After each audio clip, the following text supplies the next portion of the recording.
Greetings, fellow traveler. As humanity awakens and evolves, we see change in every aspect of our lives. Let's consciously manifest our desires. I am Candace CrawGoldman, and this is New Earth Journey.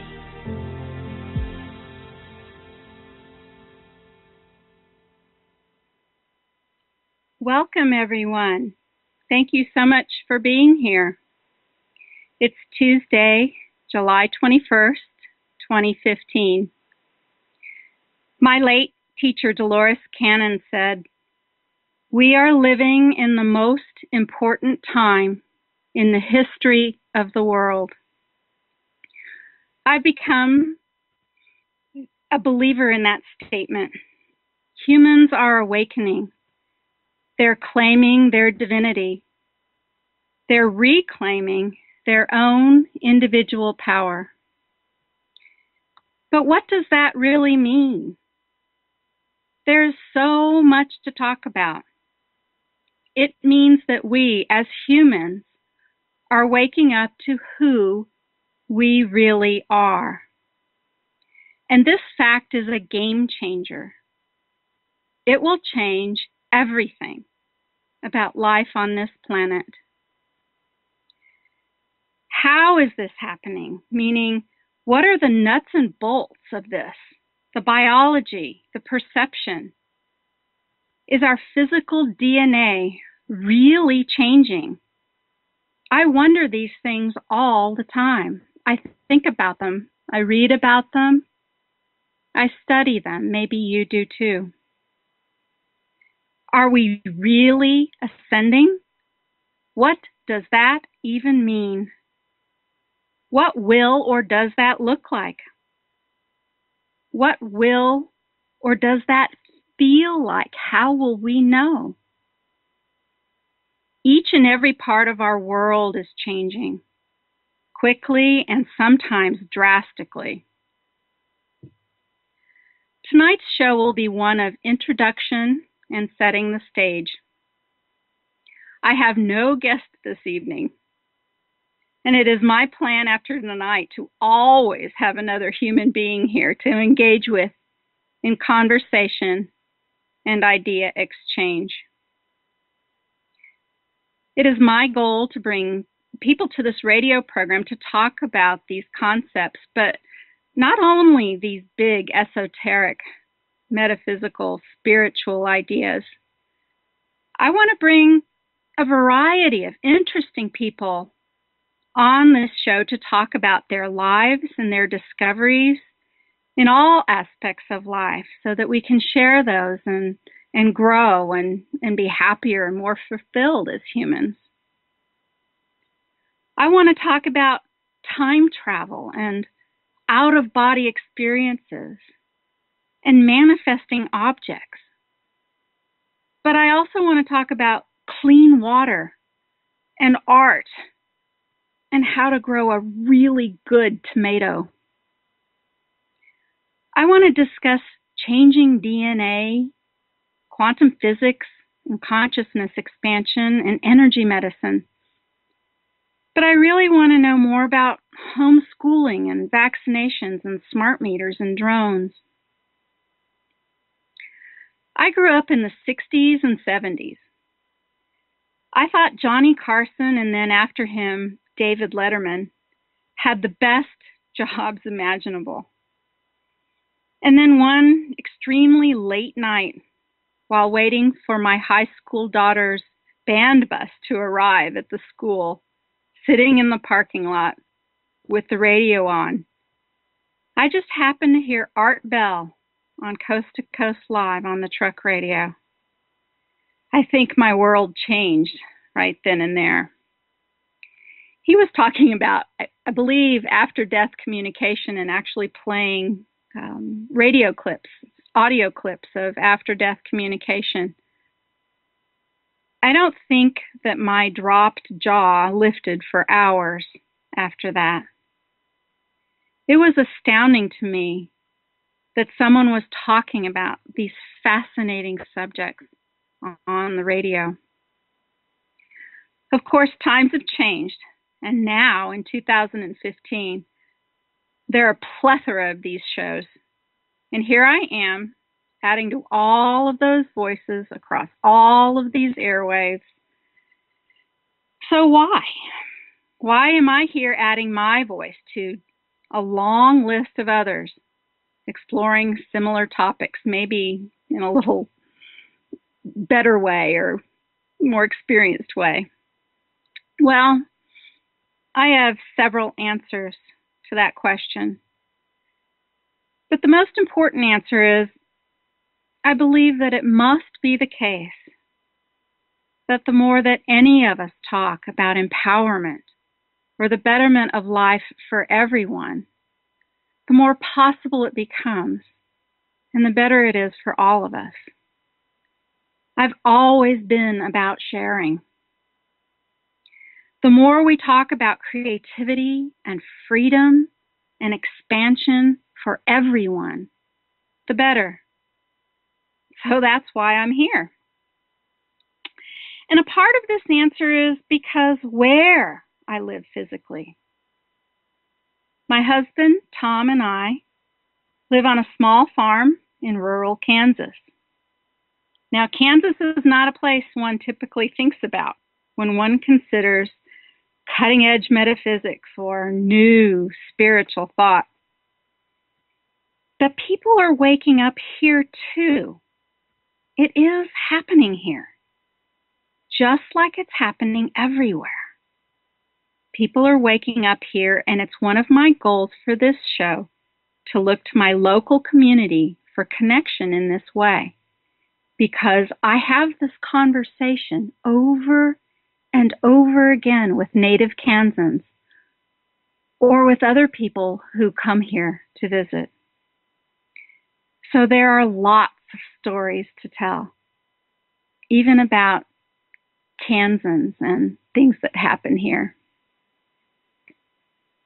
For example, the first Saturday in August, my wellness studio in Augusta, Kansas, we're going to have a meeting focused entirely on UFOs, presented by a Wichita native named Bill Spicer.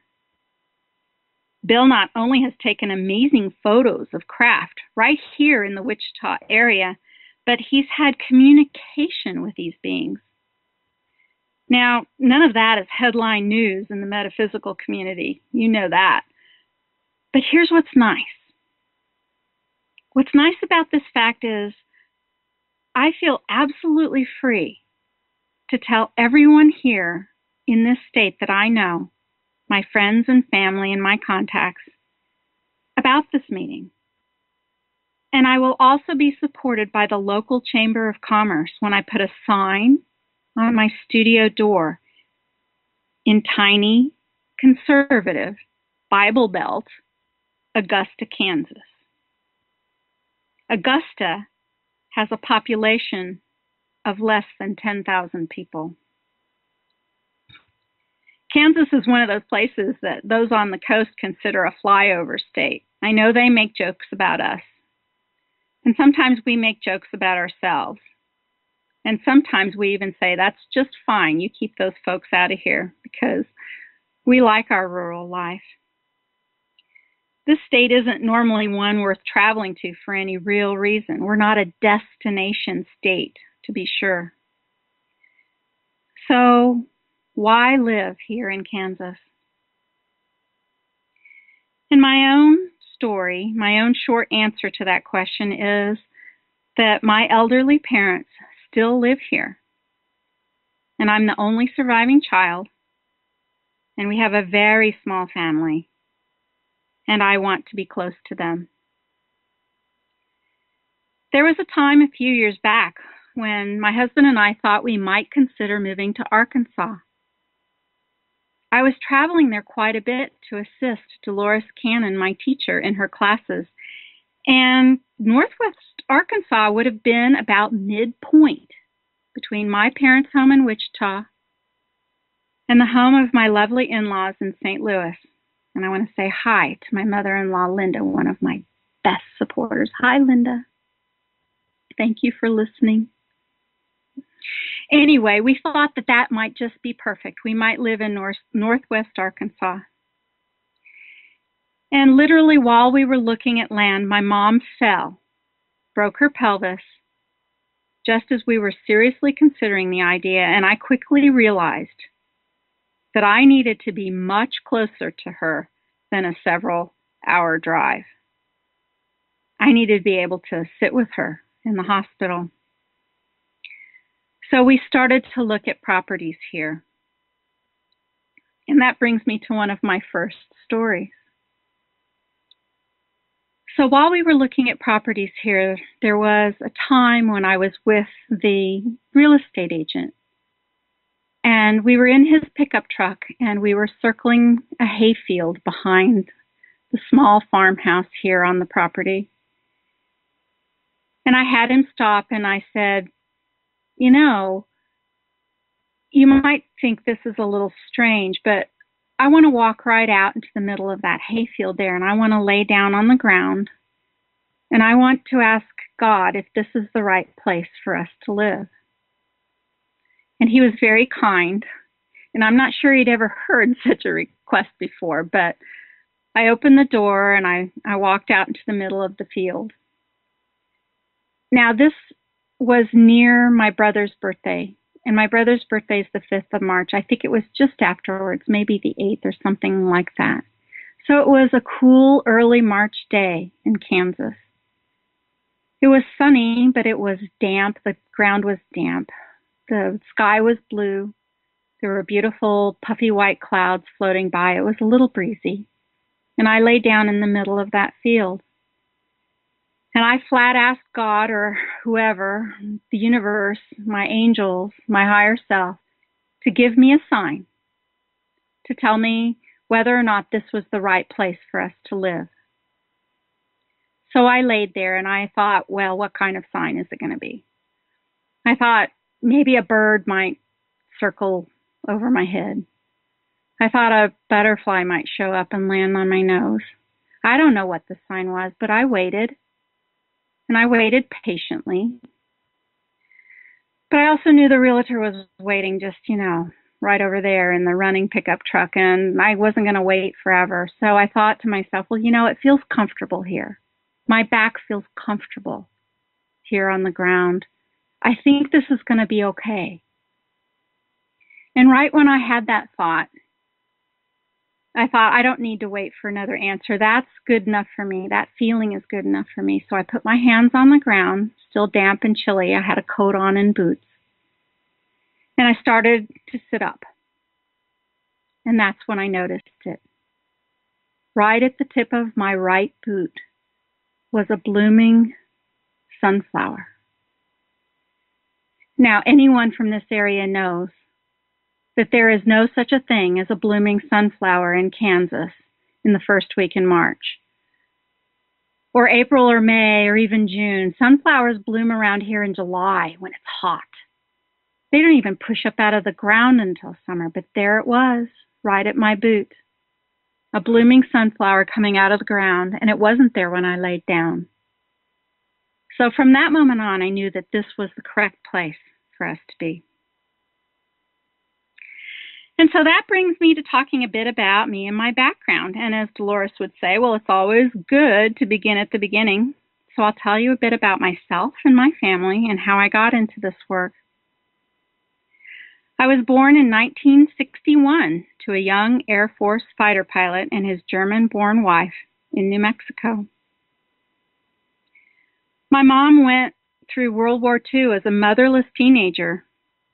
She lost her mom at the tender age of 4, and then she also lost her father to the war. She has some incredible stories of being not only brave, but street smart, surviving by her wits, enduring hunger and hardship, and saving her family before escaping to the American front. She eventually came to America with stars and hope in her eyes, and is still at 88 one very proud American citizen, albeit still very sillily ashamed of her accent, which everyone else thinks is cute. From my mother, I learned my enduring love of companion animals and also how to be a good mother myself. My dad was a highly decorated and respected Vietnam War vet whose fighter plane was shot out of the sky in 1967 when I was just 6 years old. Talk about stories.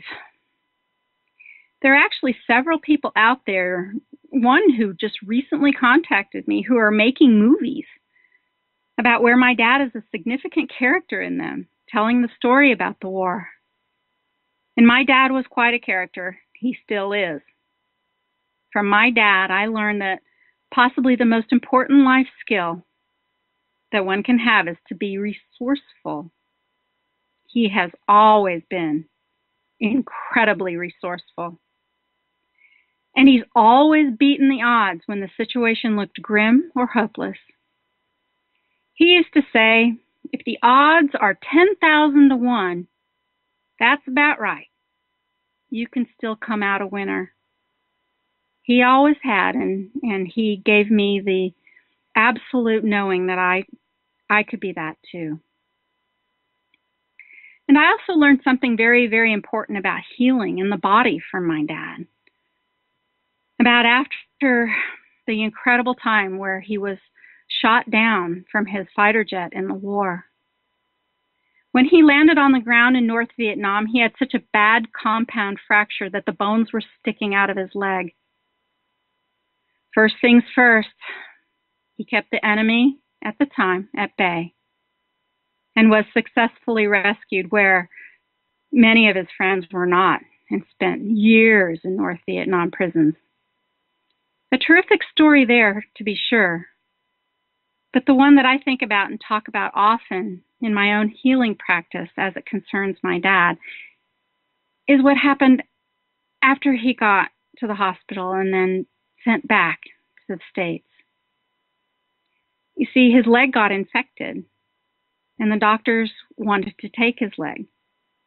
They wanted to cut it off.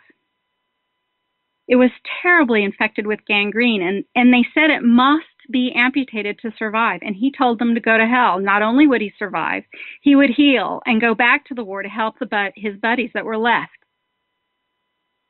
My mother pleaded for him to listen to the doctors and agree to the amputation so that she would have a husband, so that his children would have a father. But my dad refused. They actually brought him a piece of paper and said, you can have your leg cut off and you can sign this piece of paper and you don't ever have to go back to the war. He looked at that piece of paper and he tore it up and he threw it in the face of the man that delivered it to him. He would not leave his buddies. My dad was very brave. So they didn't amputate. He wouldn't let them. He was convinced he would heal and keep both legs and walk again. And that's exactly what happened. He was up and walking months before any doctors said he possibly could be. And he did, in fact, return to see combat. So from my dad, I learned that his absolute belief in the power of his mind to heal his body worked for him.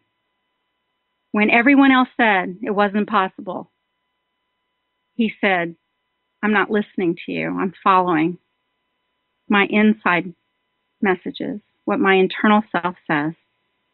And he healed himself.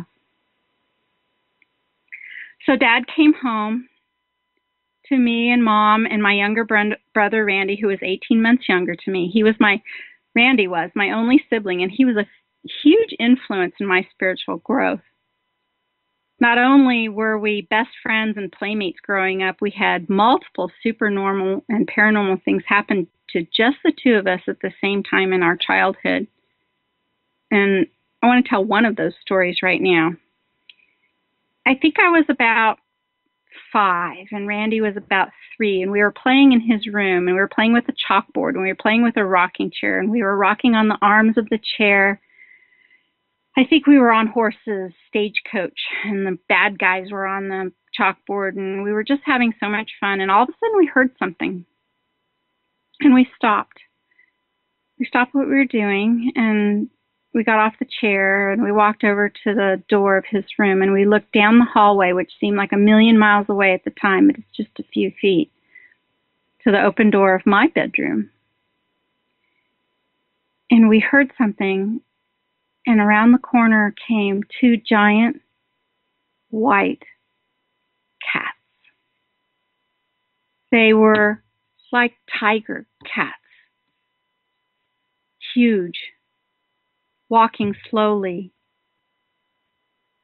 And they walked shoulder to shoulder around the doorway and around down through the hall towards us.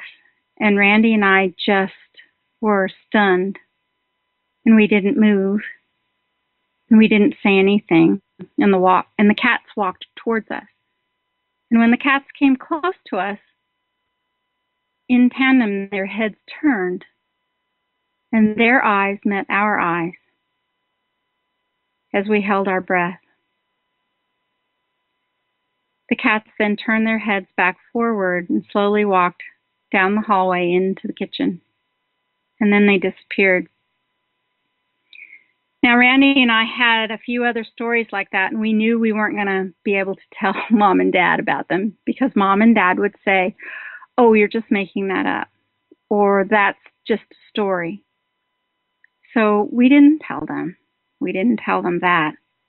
And we didn't tell them a lot of other things either.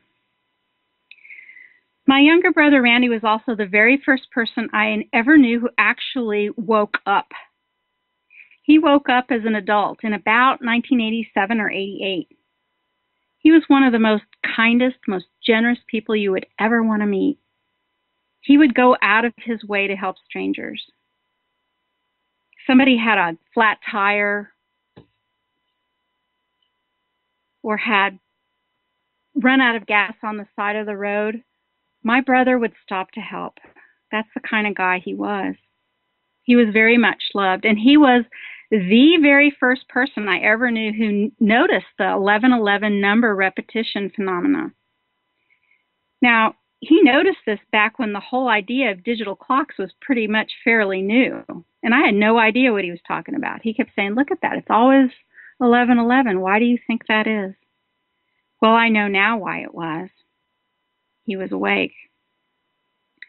So my dear brother Randy was killed by a reckless teenage driver in 1989, just weeks after we went on a ski vacation together, just days after he told me, "You know, sis, you never have to worry about me disappearing when Mom and Dad get old. I'm going to be there to help you take care of them."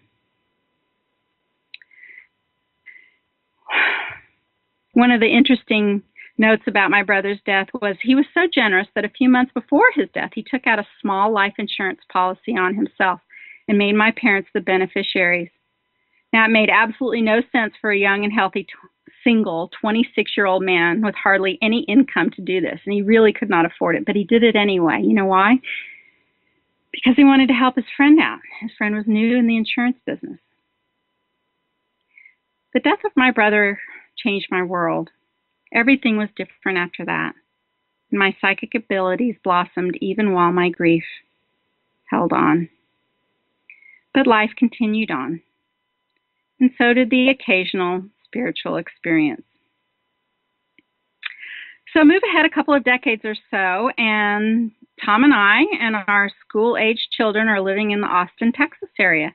And it was during this time that I had a quite profound spiritual experience that would completely change the course of my life. At the time, I was working as an artist and photographer for a few years, primarily doing camera work and shooting at the yearly Austin Rodeo, doing portraits or sometimes album covers for country and western singers, big and small, sometimes portrait work.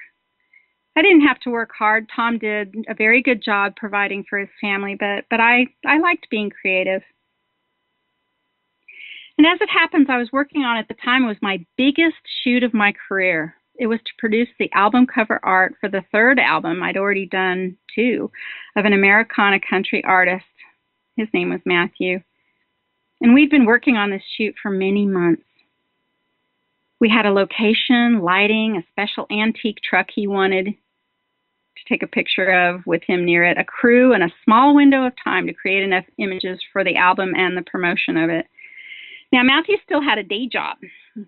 He wasn't giving that up yet till he made it in the music world, and he had travel and then music gigs lined up, and so timing was everything. And I woke up the day after all those months of planning in excruciating pain. Now, I'd been experiencing chronic body pain and other multiple debilitating, although non-life-threatening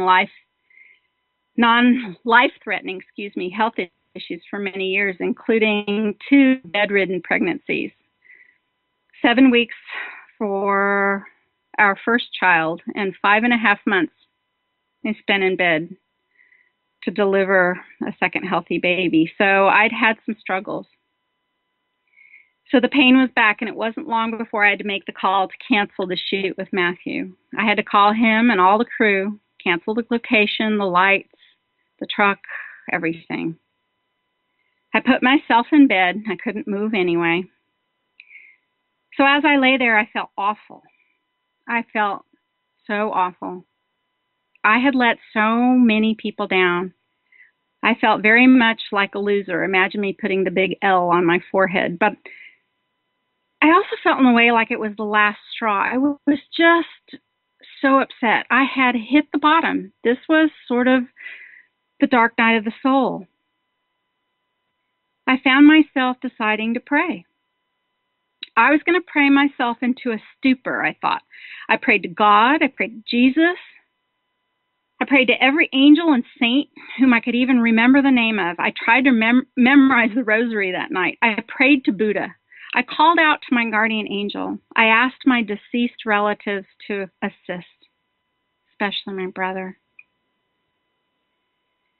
But what I found myself praying, I found was a different prayer than any other that I'd ever uttered before. Rather than, please release me, or take away my pain or trouble, this time I prayed something new.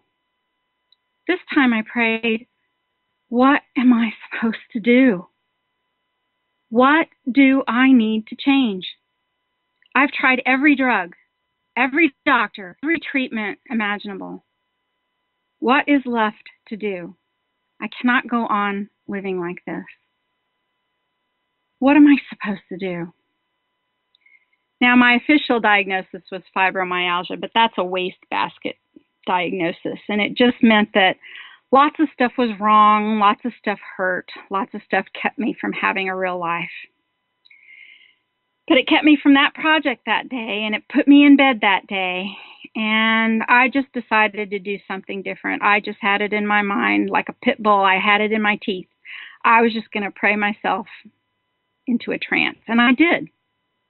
I prayed for several hours straight until I found myself transported. I left my body. I found myself in a beautiful field that looked very much like the pasture that was behind our house at the time, but it was more beautiful. It was greener. It was more ethereal. It had more light. And there in front of me were 5 beings in a semicircle. And they were made purely of bright, white light. I just stood there, amazed at what was in front of me. The middle being, after a time, stood up, and with his light arm, handed out a piece of paper, literally, a piece of paper then was dangling kind of underneath my nose. It was a sheet of paper. And I took my arm, and I took the sheet of paper, and I looked at it, and there was instructions. There was instructions on this sheet of paper. And so I read them, and here were the instructions. Number 1, go to your doctor and tell him that you are tired. Now I have to stop there and say I wasn't tired at all. And I had just seen my doctor, and we had both pretty much agreed there wasn't anything else he could do for me. And we decided kind of to break up. So there was that. Go to your doctor. Tell him you're tired. Number 2, volunteer for Now I Lay Me Down to Sleep. Now, Now I Lay Me Down to Sleep was an organization that I had heard of. I knew about it. I thought it was amazing, but I didn't think I could do that. What was Now I Lay Me Down to Sleep? It's this amazing volunteer organization of infant bereavement photography. Professional photographers go into hospitals and take beautiful black and white, beautiful images of stillborn or otherwise small children or babies that have passed away but for other reasons, sometimes with family portraits as keepsakes for the family. I knew what Now I Lay Me Down to Sleep was. I never thought I could do that. I wasn't that brave. Number 3 on the list was have a past life regression. Well, I knew what that was, actually. I had done a group something or other like that a few years ago. So there was my list. Later, when I woke up, my pain was not nearly as bad as it was when I lay down. As a matter of fact, it was pretty manageable. And the experience that I had was so real. I swear I almost looked for the sheet of paper in the bed, but of course it wasn't there. But I started thinking about that list. I remember it right now as clearly today as if it was yesterday it was handed to me. And I got up out of bed, and even without making coffee, which I guarantee you, and any one of you out there who knows me, is highly unusual, I went straight to my desk and got on the computer and started on my list. The first thing I did was call my doctor, and I knew my doctor wasn't going to be able to see me for 10 days, 2 weeks or so, unless, I was running a fever or something, because he was a very popular doctor. And if it wasn't urgent, you weren't going to get in. But I called the doctor, and I'm ready to make, the appointment for quote unquote being tired, even though I wasn't. And the woman answered the phone, and I told her I'd like an appointment with doctor, and she said, we just had a cancellation for today at 11 o'clock. Would you like that appointment? And I thought, wow, that's a first. Sure, I'll take that. And she asked again, and so what's the problem? I said, well, I seem to be tired. So I hung up the phone and quickly went on to number 2. Yes, still, even before coffee, I looked up Now I Lay Me Down to Sleep, and I began to fill out the online form to volunteer. Now, at the bottom of that volunteer application, which was extensive, it said, please know we have so many volunteers, and it takes several weeks to get through these applications. And basically, don't call us, we'll call you. So I filled out the application as best as I could, and I hit send. Now, at that point, I was really needing some coffee. So I got up and I went to the kitchen, and I made coffee before tackling number 3 on my list. So I had my big mug of coffee, and I like it with cream and sugar. Thank you very much, in case I meet any of you out there. And I got back to my desk, and I had a new email in my inbox. And it was from Now I Lay Me Down to Sleep. And I thought, oh, it's an auto response thing or something. But no, it was from the president of the company at the time, or the organization at the time. And it was this really wonderful paragraph. And he said, I never do this. But I opened up your email as it came in this morning, and I went through your application, and I looked at your portraits and your photographs, and you're perfect. You're fine. I like your story. Here's your contact information. You're in. You can begin right away. And then he asked me for a favor, which, of course, now by me telling you this, you're going to know that I didn't quite keep this favor. He said, please don't tell anyone I did this.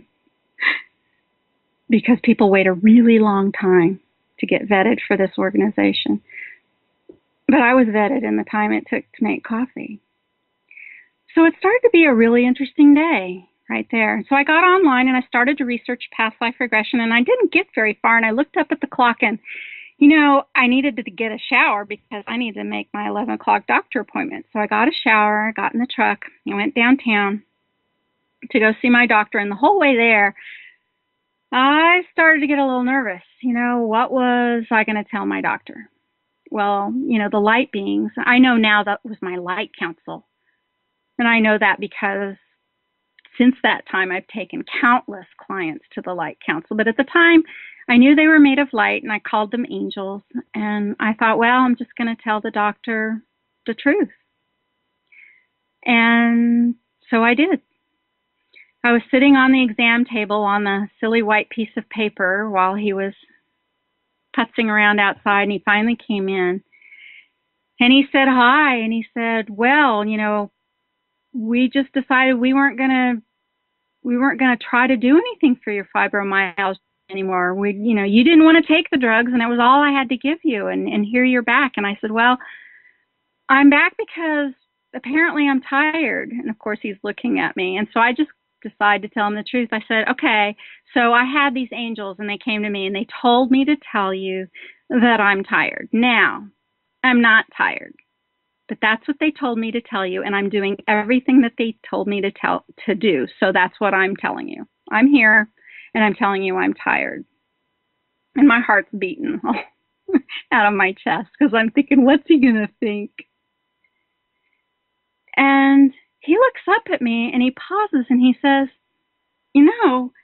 have we ever checked your blood levels for B12? Vitamin B12? And I said, well, I don't think so. Why? And he said, well, people with chronic fatigue often have low levels of B12. He said, as a coincidence, I had a patient just this morning and he has lots of pain in his body and we tested him and he had very low levels of B12 and it could possibly be that's your issue as well. Most people are just really, really tired. So we tested my levels that day and they were in the toilet. And I immediately got on B12 injections and it took a while, but I started to feel better.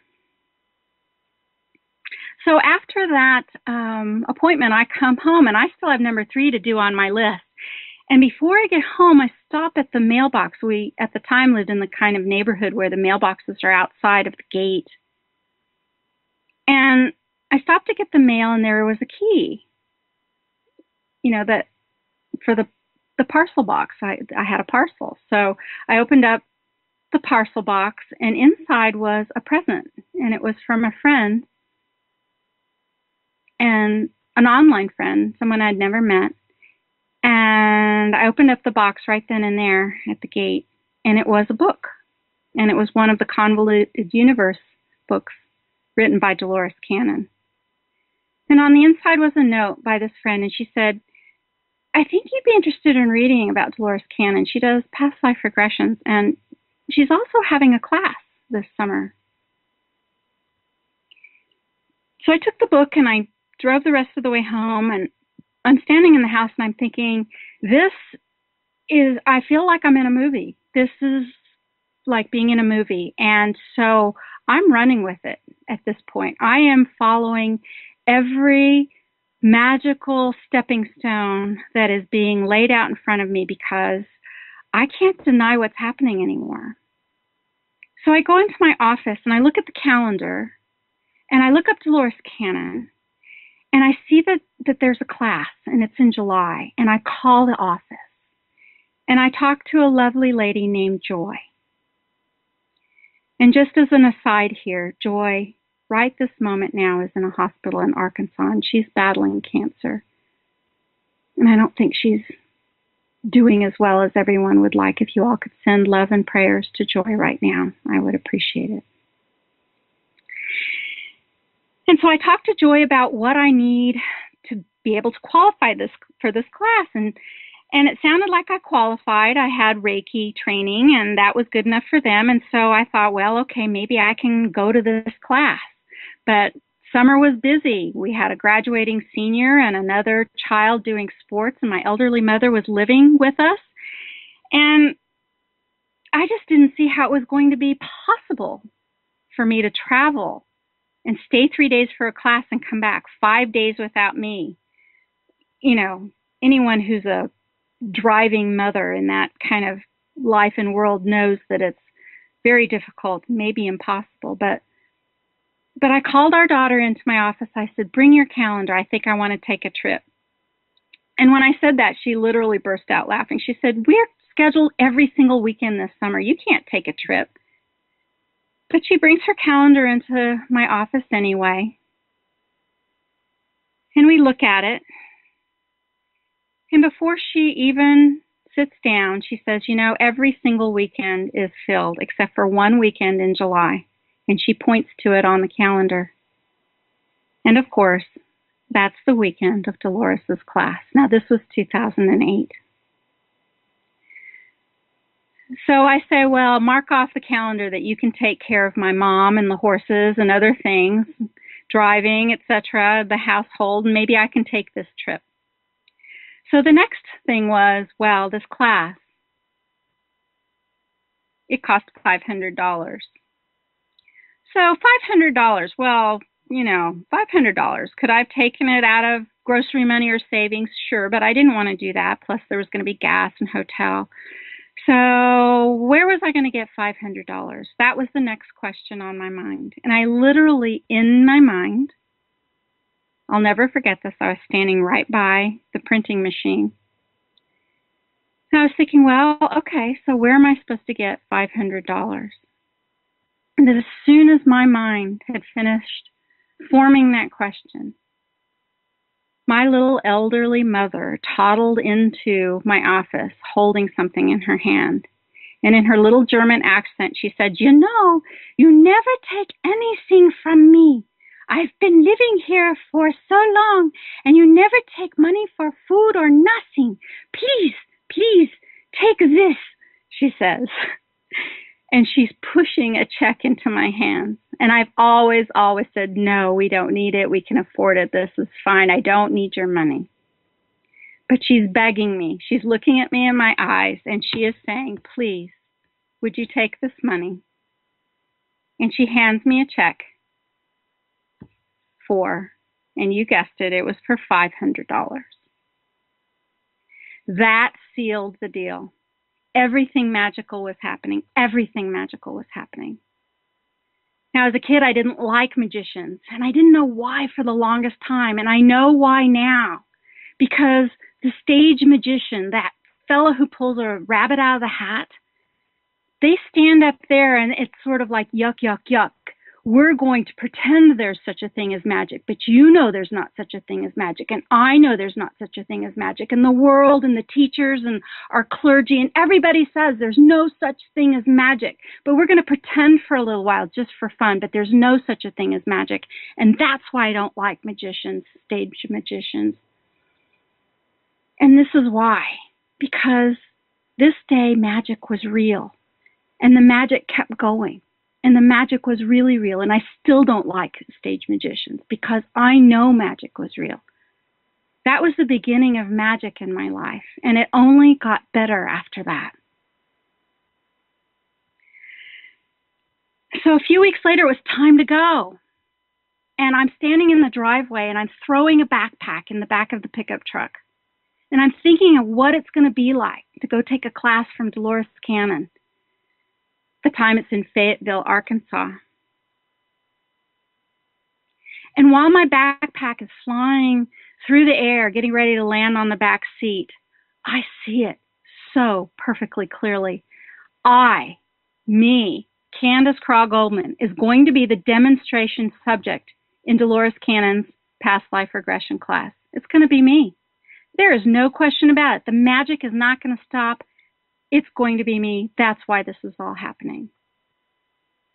And so I drive 9 hours there, and I begin the class. And it was amazing. It was absolutely amazing. The class was amazing. There was about 30 people there. And I had lots of questions, and a lot of people had a lot of questions. And Dolores Cannon was, well, she was something I'd never seen before. Now, during that, especially the first day or so, I watched as, I'd say at least 2/3 of the class, during breaks, during times they could be close to Dolores, they would go up to her and they would say, now, Dolores, I'd be more than happy to be your demonstration subject for your regression session. And Dolores would put their name down on a piece of paper. So I started thinking I needed to do that too. I needed to put my hat, my name in the hat, right? My little slip of paper in the hat, so that she could possibly choose me as well. And you know what? I didn't. And every time I saw someone else do it and I didn't go do that myself, put my name in the hat, I thought I was like putting my dukes up and testing God. But I also said, if I am supposed to be demonstration subject, it doesn't matter. If I'm supposed to believe in magic and this path in my life, it doesn't matter if I put my name in the hat or not. She'll still pick me. But as I was having that conversation in my head, of course, my heart's pounding a million miles a minute, and there was a part of me that didn't believe it. And there was a part of me that was thinking I was missing my chance. I believe at the time Dolores had a 6-month or a year waiting list for a session. And this was an opportunity not only to get a session right away, even though it was abbreviated, but it was, without her fee. It was part of the class. Everybody, or nearly everybody, wanted to be the demonstration subject, including my roommate. But I didn't ask, and I wasn't going to. And then Saturday night in the class, when it was time to dismiss class and time to announce who's going to be the demonstration subject, Dolores stood up from her chair and her table in the middle of the room, and she started to walk down the aisle, the tables on either side, and she said, "It's time for me to choose the subject." And my heart was racing again. And my roommate especially really wanted to be the demonstration subject, and she knew I didn't ask. And I knew how much she wanted to be. And Dolores calmly and gently walked down the aisle and stood in front of my table and my chair, and she looked at me, and she held up her fingers, and she made the quote sign, and she said, "They have told me that it's supposed to be you to be the demonstration subject tomorrow for the class." And at that point, I burst out into tears. I just boo-hooed, and I didn't care who heard me. And I began truly to trust in the magic of this world and of what I now know is messages from my higher self. My roommate wasn't all that pleased, I'm sorry to say, but I really couldn't think about her too much without giving her a sweet hug. I had to kind of think about what was in front of me, and I was terrified. I mean, just like everyone else who's never gone through this, I was terrified. What was going to happen? What was it going to feel like? Who was I going to be? Was I going to make a fool of myself? Was I going to be somebody horrible in a past life? I barely slept all night. I got up really early the next day, and I walked laps around the Holiday Inn. I think it was the Holiday Inn, yeah. Right there in Fayetteville, there's an indoor pool there. I walked laps around the pool, smelling the chlorine and trying to get the nervous energy out. And then it was time for class, and it was time for the session. And so the Holiday Inn staff brought in this little rollaway bed into the ballroom of the classroom there, and it was about 1 million years old, squeaky.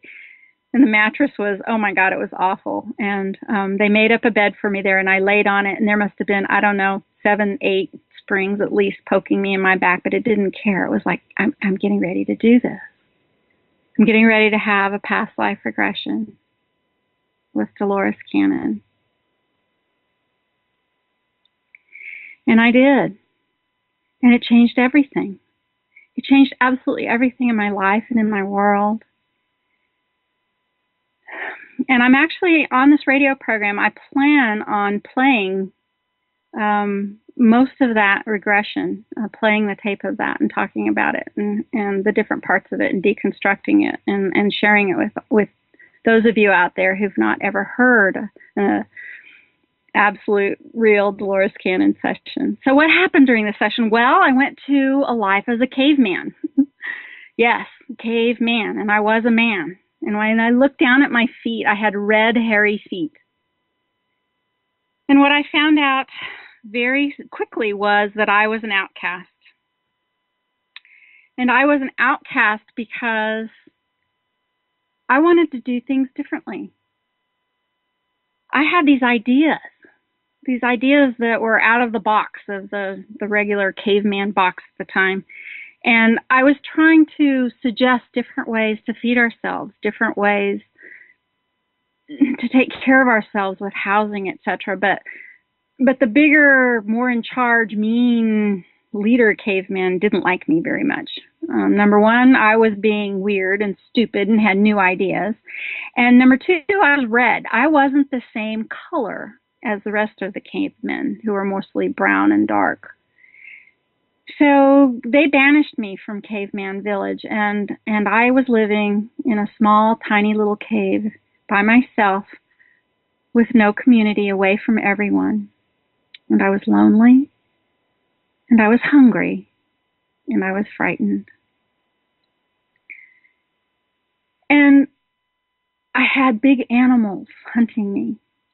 And I was faced with the decision of being in the cave and being hungry, or facing my fear and facing my hunger and going out and doing something about it. And so that's what I had to do. So that's what I did. And so much of that session explained what was going on in my life, in my world, and with me physically. And the caveman's life ended with the other caveman pushing me off of a cliff.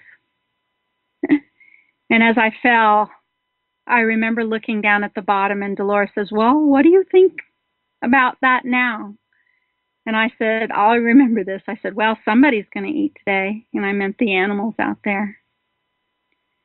And then we spoke to my higher self, and I found out really what I was supposed to do in my life. I was given hints and advice. And it didn't happen right away, but a few short months later, I got better, and my pain left me completely. And I stopped being basically an artist and photographer, and I started doing Dolores Cannon's method of past life regression. And I've been doing that since 2008. And I guess I just want to leave that scene with saying that when I left that class, I said, "Dolores, I'm an artist. I've never done anything like this before. I'm going to have so many questions." And she said, "Oh, just ask the office." But pretty soon I asked her if I couldn't start a group that we could get together and help each other. And she gave me her blessing. And for a while, we had a very informal group of just practitioners helping other practitioners. But it changed, and it became a professional organization, and we've been helping many, many practitioners over many years all around the globe ever since then, and I'm very proud of that. And I still manage Dolores Cannon's professional support forum for practitioners of her method around the planet. And I've learned so much over all these years, helping other people and all of their issues and all of their life stories and their problems seem to dovetail always with mine and with others that were in my life. And it's because of that and all of the things I've learned and all of the people that I've met that I really wanted to kind of strike out on my own here with this radio show, New Earth Journey, and talk to not only other practitioners, but other people in the metaphysical world and in the real world too, to bring better life for all of us.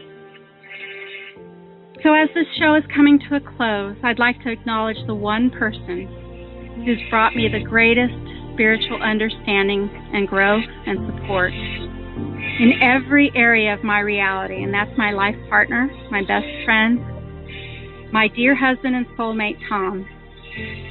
He has more compassion, integrity, and strength than anyone I've ever known. And I'm very blessed to share this life adventure with him. Thank you, honey. I love you so much.